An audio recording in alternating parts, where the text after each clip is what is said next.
Hi పిల్లలు, praise the lord. అందరూ బాగున్నారు కదా?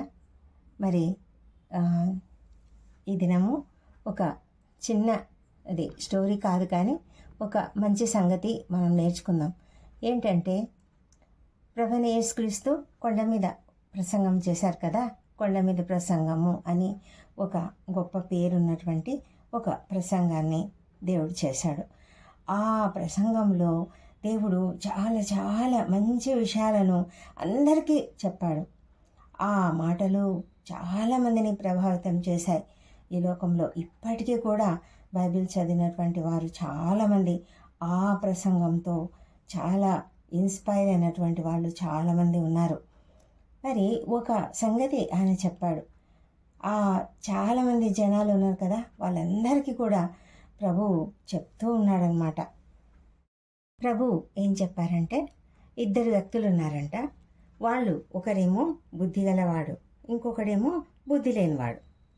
బుద్ధి గలవాడు ఏం చేశాడంట, అతనేమో ఒక ఇల్లు కట్టుకున్నాడంట. అతడు ఎలా కట్టుకున్నాడు? ఇల్లు బండ మీద కట్టుకున్నాడు.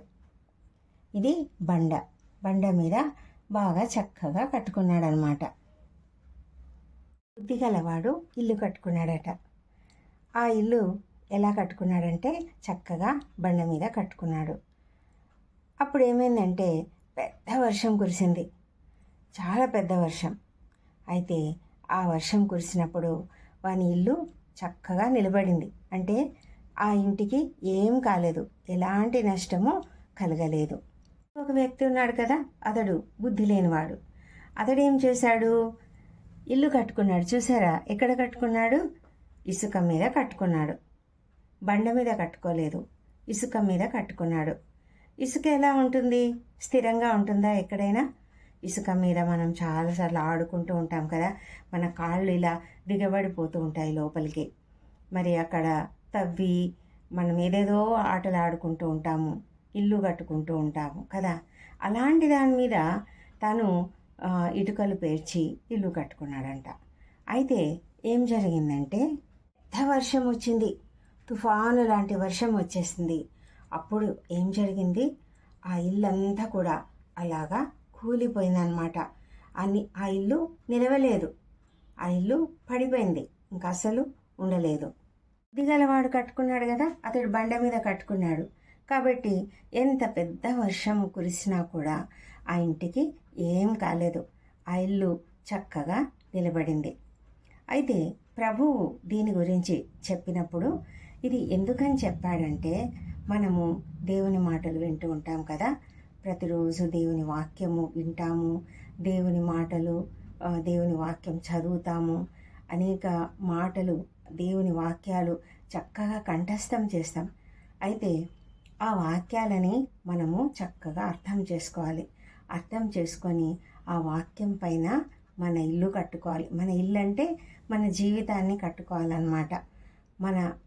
మన యొక్క జీవితం అంటే మనం ఎలా నడుచుకుంటున్నాము, మనం ఎలా జీవిస్తున్నాము, మనం ఎలా ఇతరులను ప్రేమిస్తున్నాము, మన తల్లిదండ్రులను చక్కగా ప్రేమిస్తున్నామా లేదా, మన తల్లిదండ్రులను చక్కగా గౌరవిస్తున్నామా లేదా, మన ఫ్రెండ్స్ని చక్కగా వాళ్ళతో బాగా ఫ్రెండ్లీగా ఉంటున్నామా, లేకపోతే శత్రువుల్లాగా పోట్లాడుతూ ఉన్నామా, లేకపోతే మన ఇంట్లో మన సిస్టర్స్ ఉంటారు, బ్రదర్స్ ఉంటారు కదా, వాళ్ళతో మనం ఎలా ఉంటున్నాము, రోజు పోట్లాడుతున్నామా, లేకపోతే ప్రేమగా చక్కగా కలిసిమెలిసి ఉంటున్నామా, ఇవన్నీ కూడా మన జీవితంలో నేర్చుకోవాలి.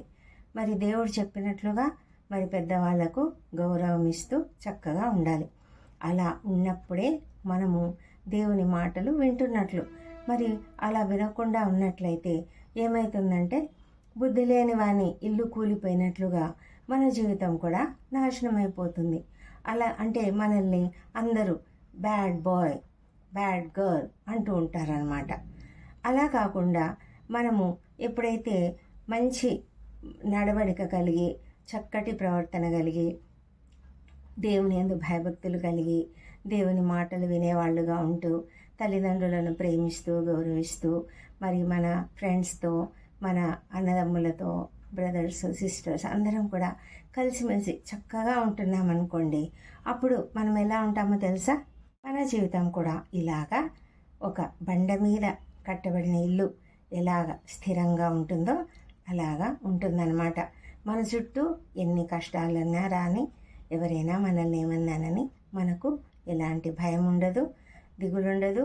మనం వాటిని గురించి పట్టించుకోకుండా అందరినీ ప్రేమగా చూసుకుంటామన్నమాట. అలా ఉండాలి అని ప్రభువు మనకు చెప్తూ ఉన్నారు. ఒకసారి నేను ఈ వాక్య భాగం అంతా చదువుతాను. మత్తయి సువార్త 7వ అధ్యాయము 24వ వచనం నుంచి 27వ వచనం వరకు. కాబట్టి ఈ నా మాటలు విని వాటి చొప్పున చేయు ప్రతివాడును బండ మీద తన ఇల్లు కట్టుకొనిన బుద్ధిమంతుని పోలి ఉండును. వాన కురిసెను, వరదలు వచ్చెను, గాలి విసిరి ఆ ఇంటి మీద కొట్టెను, కానీ దాని పునాది బండ మీద వేయబడెను కనుక అది పడలేదు. మరియు ఈ నా మాటలు విని వాటి చొప్పున చేయని ప్రతివాడు ఇసుక మీద తన ఇల్లు కట్టుకొనిన బుద్ధిహీనుని పోలి ఉండును. వాన కురిసెను, వరదలు వచ్చెను, గాలి విసిరి ఆ ఇంటి మీద కొట్టెను, అప్పుడది కూలబడెను, దాని పాటు గొప్పది అని చెప్పాను. పిల్లలు, మనం ఎలా ఉండాలి? బుద్ధిగల మనిషిలాగా ఉండాలి కదా. మనమంతా కూడా బుద్ధిగల మనిషిగా ఉందామా? మరి మీరంతా కూడా మంచి వాళ్ళే కదా, good boy or good girl కదా. మనమంతా కూడా మంచి వాళ్ళుగా ఉండాలి అంటే మనం దేవుని మాటలు విని వాటి చొప్పున చేయాలి. మరి ఒక పాట ఉంది, మీకు తెలుసు కదా, చాలామందికి వచ్చే ఉంటుంది, సండే స్కూల్లో నేర్చుకొని ఉంటారు కదా. ఒక పాట, గలవాడు ఇల్లు కట్టెను, బుద్ధి గలవాడు ఇల్లు కట్టెను, బండ మీద కట్టెను, వానలు కురిసి వరదలొచ్చెను, వానలు కురిసి వరదలొచ్చెను, వాని ఇల్లు నిలిచెను. బుద్ధి లేనివాడు ఇల్లు కట్టెను, బుద్ధి లేనివాడు ఇల్లు కట్టెను, ఇసుక మీద కట్టెను, వానలు కురిసి వరదలొచ్చెను, వానలు కురిసి వరదలొచ్చెను, వాని ఇల్లు కూలేను, వాని ఇల్లు కూలేను. క్రీస్తు అను బండపై ఇల్లు కట్టుకో, క్రీస్తు అను బండపై ఇల్లు కట్టుకో, నీ ఇల్లు నిలుచును, నీ ఇల్లు నిలుచును. పిల్లలు, మరి మనము ఒక మంచి వాక్యం నేర్చుకుందామా? కంఠస్థ వాక్యం నేర్చుకుందామా? మత్తయి సువార్త 7వ అధ్యాయము 24వ వచనము. కాబట్టి ఈ నా మాటలు విని వాటి చొప్పున చేయు ప్రతివాడును బండ మీద తన ఇల్లు కట్టుకొనిన బుద్ధిమంతుని పోలి ఉండును. ఈ వాక్యము అందరూ కూడా తప్పకుండా నేర్చుకోండి. మరి ఈ పాట కూడా నేర్చుకోండి. సరే పిల్లలు, బాయ్. మరి ఇంకొకసారి మరొక కథతో నేను మీ ముందుకు వస్తాను. Praise the Lord. God bless you. కాబట్టి ఈ నా మాటలు విని వాటి చొప్పున చేయు ప్రతివాడును బండ మీద తన ఇల్లు కట్టుకొనిన బుద్ధిమంతుని పోలి ఉండును. మత్తయి సువార్త 7వ అధ్యాయము 24వ వచనం.